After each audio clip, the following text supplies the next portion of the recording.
Assalamualaikum warahmatullahi wabarakatuh. Halo semuanya, perkenalkan saya Ina Permatasari, NIM C14014010133 dari kelompok 4 Praktikum Fisiologi Reproduksi Organisme Akuatik.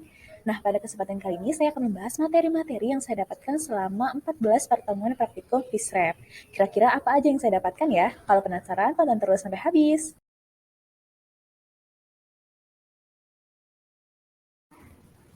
Untuk membedakan seksual ikan dapat dibedakan menjadi dua, yaitu ciri seksual primer dan sekunder.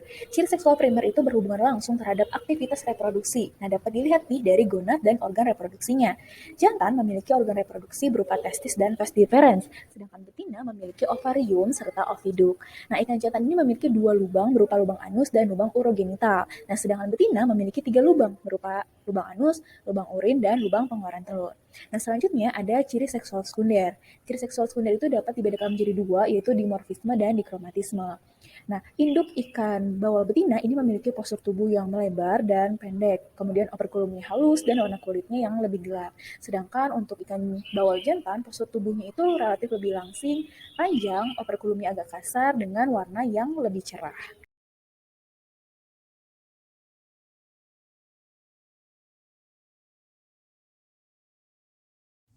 Selanjutnya, organ reproduksi.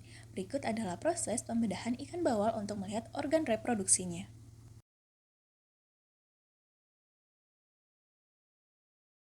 Untuk membedah, kita menggunakan gunting yang salah satu ujungnya itu tumpul, dan bagian yang ujungnya tumpul ini harus berada di dalam agar organ-organ ikan tersebut tidak pecah.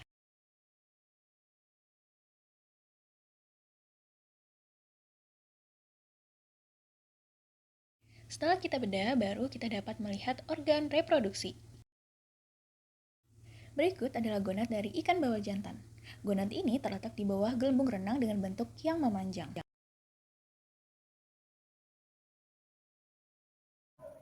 Perkembangan gonad. Gonad adalah organ reproduksi yang berfungsi menghasilkan sel kelamin atau gamet. Nah, tujuan mengetahui perkembangan gonad yaitu untuk mengetahui karakteristik pemijahan pada beberapa jenis ikan dan mampu mengetahui waktu yang tepat untuk ikan memijah. Nah, cara mengetahui kematangan gonad itu dengan morfologi dan histologi. Lalu, apa itu tingkat kematangan gonad? Nah, tingkat kematangan gonad adalah tahap-tahap dalam perkembangan gonad sebelum dan sesudah memijah. Nah, TKG ini terdiri dari TKG 1 hingga 5. Tadi kan udah kita lihat nih ada gonad dari ikan bawal jantan. Nah, dari hasil pembedahan tersebut, kita identifikasi bahwa TKG gonad tersebut itu menunjukkan TKG 3, di mana terlihat gonad yang berwarna putih yang berisi cairan berwarna putih pula. Diameter telur. Diameter telur merupakan ukuran panjang atau garis tengah dari telur. Nah, diameter telur ini dapat diukur menggunakan mikrometer berskala. Nah, semakin berkembangnya gonad, maka semakin besar pula sebaran garis tengah pada telur. Menurut Fadilah, pada tahun 2018, lamanya pemijahan itu dapat dilihat dari ukuran diameter telurnya. Nah, Fadilah juga menyatakan bahwa waktu pemijahan yang pendek dapat dilihat dari ukuran ovarium yang berisi telur yang telah matang. Jika ukurannya sama besar, maka waktu pemijahan itu relatif pendek. Sedangkan jika ukurannya lebih bervariasi, maka waktu pemijahannya itu dapat terus-menerus atau panjang. Nah, kemudian ada rumus perhitungan diameter telur. Rumusnya itu DS sama dengan akar DH dikali DF, di mana DS adalah diameter telur yang sebenarnya dengan satuan mm, DH ialah diameter telur yang diukur dalam keadaan horizontal, satuannya juga milimeter, dan DV merupakan diameter telur yang diukur dalam keadaan vertikal dengan satuan juga milimeter. Fekunditas. Fekunditas merupakan jumlah telur yang dihasilkan saat waktu pemijahan. Menurut Hasan et al. Pada tahun 2020, fekunditas mengacu pada jumlah oosit yang dihasilkan oleh induk dalam masa pemijahan. Nah, faktor lingkungan yang dapat mempengaruhi fekunditas ialah jumlah ketersediaan makan serta suhu. Nah, nilai fekunditas yang menurun dapat ditandai dengan terjadinya atresia. Menurut Fadilah pada tahun 2018, selain kondisi lingkungan dan ketersediaan makanan, fekunditas dipengaruhi oleh frekuensi pemijahan, fertilitas, ukuran telur, dan perlindungan induk. Metode perhitungan telur dibagi menjadi 4. Ada metode jumlah, gravimetrik, volumetrik, dan von Bayer. Ini merupakan metode gravimetrik. Nah, metode ini membutuhkan data berupa jumlah telur sampel, bobot keseluruhan gonad, dan bobot sebagian kecil dari gonad. Ini merupakan metode volumetrik. Nah, metode ini membutuhkan data berupa volume satu butir telur dan volume total dari telur.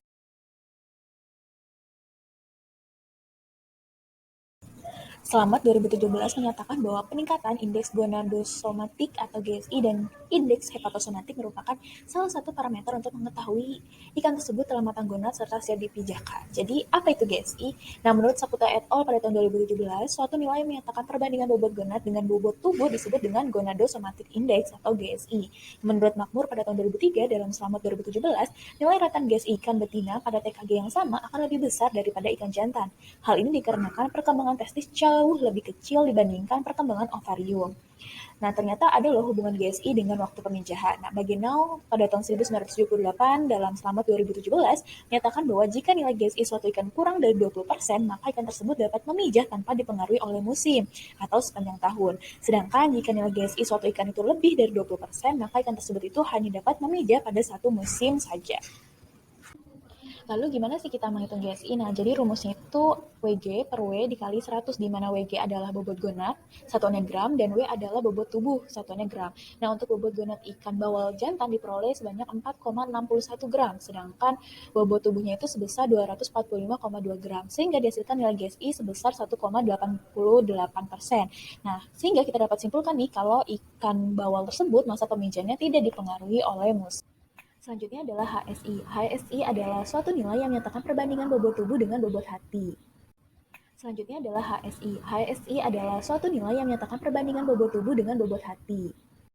Selanjutnya adalah HSI. HSI adalah suatu nilai yang menyatakan perbandingan bobot tubuh dengan bobot hati.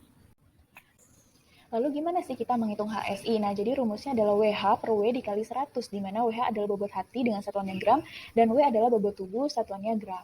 Nah, untuk bobot hati ikan bawal itu diperoleh sebanyak 1,14 gram, sedangkan bobot tubuhnya itu sebesar 245,2 gram, sehingga dihasilkan nilai GSI-nya itu sebesar 0,464%.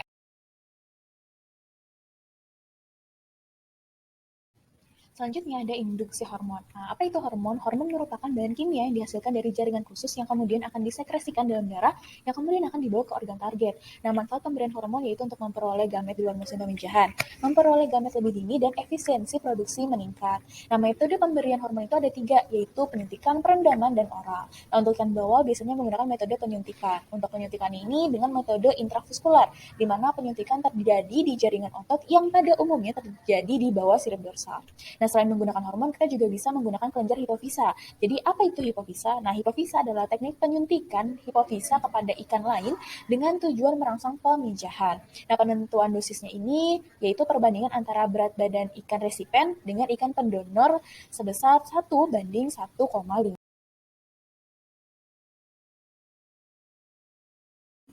Teknik pemilihan ikan terbagi menjadi empat. Ada ginogenesis, androgenesis, poliploidasi, dan sacrificial. Nah, ginogenesis yaitu teknik mencegah pengurangan kromosom telur, yaitu dengan mencegah lepasnya pola body 2 melalui perlakuan seperti kejut suhu, kejut kimia, dan kejut tekanan hidrostastik. Nah, kemudian ada androgenesis. Nah, androgenesis ini adalah perkembangan embrio telur yang telah diradiasi sehingga hanya melibatkan inti jantan. Nah, selanjutnya ada poliploidasi, yaitu proses terbentuknya individu poliploid, yaitu individu yang memiliki lebih dari 2 set kromosom. Dan selanjutnya ada seks reversal, yang merupakan teknologi untuk membalikkan arah perkembangan kelamin ke arah yang berlawanan.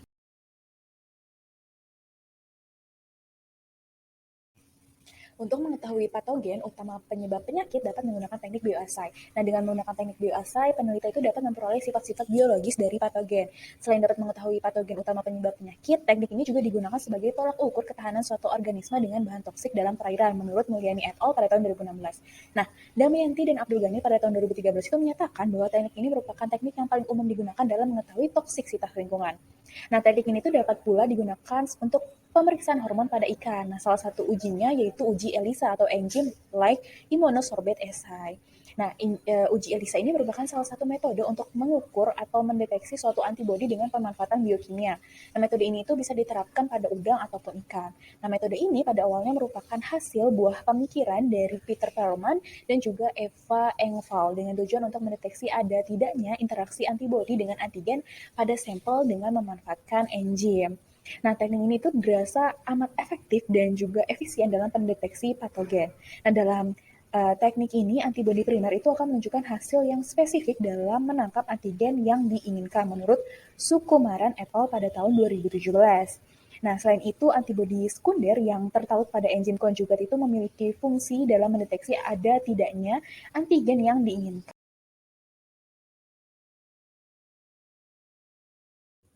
Kenapa perlu pengawetan gamet? Nah, Fatihah et al. Pada tahun 2018 itu menyatakan bahwa salah satu kendala benih dari alam ialah kualitas sperma yang buruk. Nah, sebagian besar benih yang ditangkap di alam ini tidak memberikan ukuran yang cukup dan sperma yang sehat untuk produksi pembenihan sehingga mengurangi produktivitas. Nah, upaya yang dapat dilakukan agar laju produksi itu meningkat yaitu dengan menerapkan bioteknologi reproduksi berupa pengawetan sperma. Pengawetan sperma dapat dilakukan dengan teknik kriopreservasi. Nah, teknik kriopreservasi ialah teknik penyimpanan sel tumbuhan, hewan, maupun materi-materi genetik lainnya menggunakan suhu yang sangat rendah. Nah, teknik ini itu membuat proses metabolisme serta pembelahan sel, jaringan, ataupun organ akan berhenti sehingga tidak terjadinya modifikasi atau perubahan kualitas. Nah, teknik kriopreservasi sperma yang perlu diperhatikan itu meliputi bahan pelindung atau pengawet, larutan pengencer, rasio pengencer, proses pembekuan, dan proses pencairan kembali atau thawing. Nah, teknik kriopreservasi ini dapat dilakukan pada sel telur dan sperma. Tetapi sel telur yang disimpan dengan teknik kriopreservasi ini pada umumnya akan menurun viabilitasnya setelah thawing. Teknik kriopreservasi sperma dilakukan untuk mempertahankan kualitas sperma serta kelangsungan hidup dalam jangka waktu yang panjang. Nah, teknik ini itu dapat memastikan ketersediaan sperma sehingga sperma dapat dimanfaatkan saat diperlukan. Manfaat kriopreservasi menurut Mukhlisin pada tahun 2005 dalam Maulida et al. Pada tahun 2020 yaitu memastikan ketersediaan sperma setiap waktu sebagai bahan percobaan lanjutan dan meningkatkan selective breeding. Nah, Ihwanuddin et al. Pada tahun 2015 menyatakan bahwa kriopreservasi dipandang sebagai sumber alternatif untuk meningkatkan produksi kepiting bakau ataupun organisme-organisme lain yang sudah punah di alamnya atau sudah sulit ditemukan di alamnya. Nah, hal ini dikarenakan saat proses pemijahan ketika kualitas telur betina baik, maka akan terus tersedia sperma yang berkualitas. Sekian dari saya, mohon maaf apabila ada kesalahan. Terima kasih dan sampai jumpa. Dah.